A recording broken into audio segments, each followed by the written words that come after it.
ಯಾರನ್ನಾದರೂ ತಕ್ಷಣ ಆಕರ್ಷಿಸಲು 10 ದೇಹದ ಭಾಷಾ ತಂತ್ರಗಳು. ಮಾನವ ಪರಸ್ಪರ ಕ್ರಿಯೆಗಳ ಕ್ಷೇತ್ರದಲ್ಲಿ ದೇಹದ ಭಾಷೆ ಸಂವಹನದಲ್ಲಿ ಪ್ರಮುಖ ಪಾತ್ರ ವಹಿಸುತ್ತದೆ. ನೀವು ಏನು ಹೇಳುತ್ತೀರಿ ಎಂಬುದಷ್ಟೇ ಅಲ್ಲ, ನಿಮ್ಮ ದೇಹದೊಂದಿಗೆ ಹೇಗೆ ಹೇಳುತ್ತೀರಿ ಎಂಬುದು ಮುಖ್ಯವಾಗಿದೆ.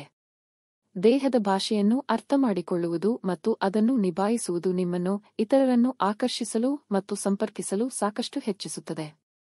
ಯಾರನ್ನಾದರೂ ತಕ್ಷಣ ಆಕರ್ಷಿಸಲು ಸಹಾಯ ಮಾಡುವ ದೇಹದ ಭಾಷೆಯ 10 ಶಕ್ತಿಶಾಲಿ ತಂತ್ರಗಳು ಇಲ್ಲಿವೆ. 1. ಕಣ್ಣು ಹೊಂದಿಸಿ ನೋಡಿ. ಆಸಕ್ತಿ ತೋರಿಸಲು ಮತ್ತು ಸಂಪರ್ಕವನ್ನು ನಿರ್ಮಿಸಲು ಅತ್ಯಂತ ಪರಿಣಾಮಕಾರಿ ಮಾರ್ಗಗಳಲ್ಲಿ ಒಂದು ಕಣ್ಣಿನ ಸಂಪರ್ಕದ ಮೂಲಕವಾಗಿದೆ. ನೀವು ಕಣ್ಣು ಹೊಂದಿಸಿ ನೋಡಿದಾಗ ನೀವು ಆತ್ಮವಿಶ್ವಾಸ, ಜಾಗ್ರತೆ ಮತ್ತು ಪ್ರಾಮಾಣಿಕತೆಯನ್ನು ತೋರಿಸುತ್ತೀರಿ. ಇದನ್ನು ಅತಿಯಾಗಿ ಮಾಡಬೇಡಿ, ಏಕೆಂದರೆ ನಿರಂತರವಾಗಿ ನೋಡುತ್ತಿರಬಹುದು ಇತರರಿಗೆ ಅಸಹ್ಯವಾಗಬಹುದು. ನೈಸರ್ಗಿಕ, ಸತತ ಕಣ್ಣು ಹೊಂದಿಸಿ ನೋಡುವುದರ ಮೂಲಕ ನೀವು ತೊಡಗಿಸಿಕೊಂಡಿರುತ್ತೀರಿ ಮತ್ತು ಆಸಕ್ತಿ ಹೊಂದಿದ್ದೀರಿ ಎಂಬುದನ್ನು ತೋರಿಸಲು ಉದ್ದೇಶಿಸಿ. 2. ನಿಜವಾದ ಮಗುಚು. ಒಂದು ನಿಜವಾದ ನಗು ಒಂದು ಕೊಠಡಿಯನ್ನು ಬೆಳಗಿಸಬಹುದು ಮತ್ತು ನಿಮಗೆ ತಕ್ಷಣ ಹೆಚ್ಚು ಆಕರ್ಷಕವಾಗಿಸುತ್ತದೆ. ನಗುವುದರಿಂದ ಎಂಡೋರ್ಫಿನ್ಸ್ ಬಿಡುಗಡೆಯಾಗುತ್ತದೆ, ಇದು ನಿಮಗೂ ಮತ್ತು ನಿಮ್ಮ ಸುತ್ತಲಿನವರಿಗೂ ಹೆಚ್ಚು ಸಂತೋಷವನ್ನು ತರಿಸುತ್ತದೆ. ನೀವು ಪ್ರಾಮಾಣಿಕವಾಗಿ ನಗಿದಾಗ ಅದು ಸ್ನೇಹಪರತೆ ಮತ್ತು ತಾಪವನ್ನು ಸೂಚಿಸುತ್ತದೆ, ಇದು ಒಳ್ಳೆಯ ಮೊದಲ ಸ್ಪಂದನೆಯನ್ನು ಉಂಟುಮಾಡುತ್ತದೆ. 3. ಅವರ ಚಲನೆಗಳನ್ನು ಪ್ರತಿಬಿಂಬಿಸಿ. ಮಿರ್ರೋರಿಂಗ್ ಅಥವಾ ಮೃದುವಾಗಿ ಇತರ ವ್ಯಕ್ತಿಯ ದೇಹದ ಭಾಷೆಯನ್ನು ಅನುಕರಿಸಲು ಸಹಾಯ ಮಾಡುತ್ತದೆ ಮತ್ತು ಸಂಪರ್ಕವನ್ನು ಸೃಷ್ಟಿಸಲು ಸಹಾಯ ಮಾಡುತ್ತದೆ. ಈ ತಂತ್ರವು ಇತರ ವ್ಯಕ್ತಿಯು ಅರ್ಥೈಸಿದ ಮತ್ತು ಸುಲಭವಾಗಿರುವ ಅನುಭವವನ್ನು ಮಾಡುತ್ತದೆ. ಅದನ್ನು ನಾಜೂಕಾಗಿ ಮತ್ತು ನೈಸರ್ಗಿಕವಾಗಿ ಮಾಡಬೇಕು, ಅಪ್ರಾಮಾಣಿಕ ಅಥವಾ ಹಾಸ್ಯಾಸ್ಪದವಾಗಿ ತೋರಿಸಬೇಡಿ. 4. ತೆರೆದ ಭಂಗಿಯನ್ನು ಕಾಯ್ದುಕೊಳ್ಳಿ. ನಿಮ್ಮ ಭಂಗಿ ನಿಮ್ಮ ಆತ್ಮವಿಶ್ವಾಸ ಮತ್ತು ತೆರೆದಾಗಿರುವುದರ ಬಗ್ಗೆ ಹೆಚ್ಚು ಹೇಳುತ್ತದೆ. ನಿಮ್ಮ ಕೈ ಅಥವಾ ಕಾಲುಗಳನ್ನು ಕಟ್ಟಿಹೋದರೆ ಇದು ರಕ್ಷಾತ್ಮಕ ಅಥವಾ ಮುಚ್ಚಿರುವ ಭಂಗಿಗಳಂತೆ ಕಾಣಬಹುದು. ಬದಲಾಗಿ ನಿಮ್ಮ ಭಂಗಿಯನ್ನು ತೆರೆದ ಮತ್ತು ಸಮಾಧಾನಕರವಾಗಿ ಇಟ್ಟುಕೊಳ್ಳಿ, ಇದರಿಂದ ನೀವು ಸುಲಭವಾಗಿ ಮತ್ತು ಸಂಪರ್ಕಕ್ಕೆ ತೆರೆದಿರುತ್ತೀರಿ ಎಂಬುದನ್ನು ತೋರಿಸುತ್ತೀರಿ. 5. ನಿಮ್ಮ ಕೈಗಳನ್ನು ಬಳಸಿ. ಮಾತಾಡುವಾಗ ಕೈ ಸಂಜ್ಞೆಗಳನ್ನು ಬಳಸುವುದರಿಂದ ನಿಮ್ಮ ಅಂಶಗಳನ್ನು ಉಲ್ಲೇಖಿಸಲು ಮತ್ತು ನಿಮ್ಮ ಸಂವಹನವನ್ನು ಹೆಚ್ಚು ಆಕರ್ಷಕವಾಗಿ ಮಾಡಬಹುದು. ಆದರೆ ಇದು ಅತಿಯಾಗಿ ಮಾಡಬೇಡಿ. ನೈಸರ್ಗಿಕ, ಉದ್ದೇಶಪೂರ್ಣ ಸಂಜ್ಞೆಗಳು ನಿಮ್ಮನ್ನು ಹೆಚ್ಚು ಸವ ಮತ್ತು ವ್ಯಕ್ತವಾಗುವಂತೆ ತೋರಿಸಬಹುದು. 6. ಸ್ವಲ್ಪ ತಲೆಕೆಳಗಾಗು.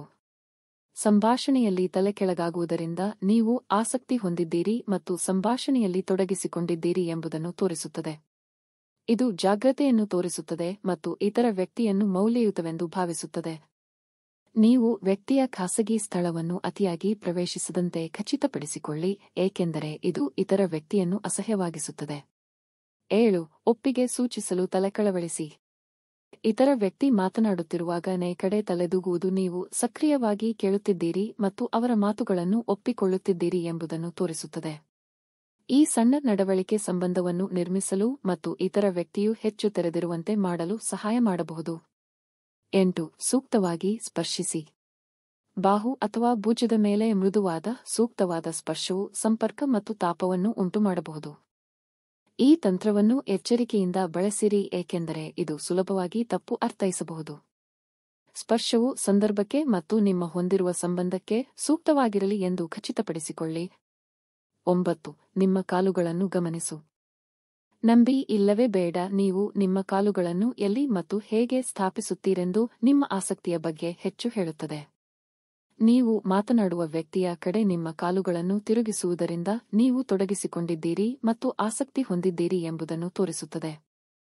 ಬದಲಾಗಿ ನಿಮ್ಮ ಕಾಲುಗಳನ್ನು ದೂರ ತೋರಿಸುವುದರಿಂದ ಆಸಕ್ತಿ ಇಲ್ಲ ಅಥವಾ ಹೋಗಲು ಬಯಸುವ ಸೂಚನೆ ನೀಡಬಹುದು. 10. ಆತ್ಮವಿಶ್ವಾಸವನ್ನು ತೋರಿಸಿ. ಆತ್ಮವಿಶ್ವಾಸ ಆಕರ್ಷಕವಾಗಿದೆ ಮತ್ತು ವಿವಿಧ ದೇಹದ ಭಾಷಾ ಸೂಚನೆಗಳ ಮೂಲಕ ತೋರಿಸಬಹುದು. ಎದ್ದು ನಿಲ್ಲಿ, ನಿಮ್ಮ ಭುಜಗಳನ್ನು ಹಿಂಬಾಲಿಸಿ ಮತ್ತು ಸಮಾಧಾನಕರ ಆದರೆ ಉದ್ದೇಶಪೂರ್ಣ ಧೋರಣೆಯನ್ನು ಕಾಯ್ದುಕೊಳ್ಳಿ. ಆತ್ಮವಿಶ್ವಾಸವು ಜನರನ್ನು ನಿಮ್ಮತ್ತ ಸೆಳೆಯುತ್ತದೆ ಮತ್ತು ನಿಮಗೆ ಹೆಚ್ಚು ಆಕರ್ಷಕವಾಗಿ ಮಾಡುತ್ತದೆ. ನಿರ್ಣಯ. ಈ ದೇಹದ ಭಾಷಾ ತಂತ್ರಗಳನ್ನು ನಿಭಾಯಿಸುವುದರಿಂದ ನಿಮ್ಮನ್ನು ಇತರರನ್ನು ಆಕರ್ಷಿಸಲು ಮತ್ತು ಸಂಪರ್ಕಿಸಲು ಸಾಕಷ್ಟು ಹೆಚ್ಚಿಸುತ್ತದೆ. ದೇಹದ ಭಾಷೆಯ ಪರಿಣಾಮಕಾರಿ ಕೀ ಅಗತ್ಯವಿದೆ. ಈ ತಂತ್ರಗಳನ್ನು ಅಭ್ಯಾಸ ಮಾಡಿ ಅವುಗಳನ್ನು ನಿಮ್ಮ ಸಂವಹನದ ನೈಸರ್ಗಿಕ ಭಾಗವನ್ನಾಗಿ ಮಾಡಿ ಮತ್ತು ನೀವು ಹೆಚ್ಚು ಆಕರ್ಷಕ ಮತ್ತು ಸಮಾಧಾನಕರವಾಗುವುದನ್ನು ನೋಡಿ. ನೀವು ಹೊಸ ಸ್ನೇಹಿತರನ್ನು ಮಾಡಲು, ವೃತ್ತಿಪರ ಸಂಗತಿಗಳನ್ನು ಒತ್ತಿಕೊಳ್ಳಲು ಅಥವಾ ಪ್ರೇಮ ಸಂಬಂಧವನ್ನು ಆಕರ್ಷಿಸಲು ನೋಡುತ್ತಿದ್ದೀರಾ? ಈ ದೇಹದ ಭಾಷಾ ತಂತ್ರಗಳು ನಿಮ್ಮ ಗುರಿಗಳನ್ನು ಸುಲಭವಾಗಿ ಸಾಧಿಸಲು ಸಹಾಯ ಮಾಡಬಹುದು.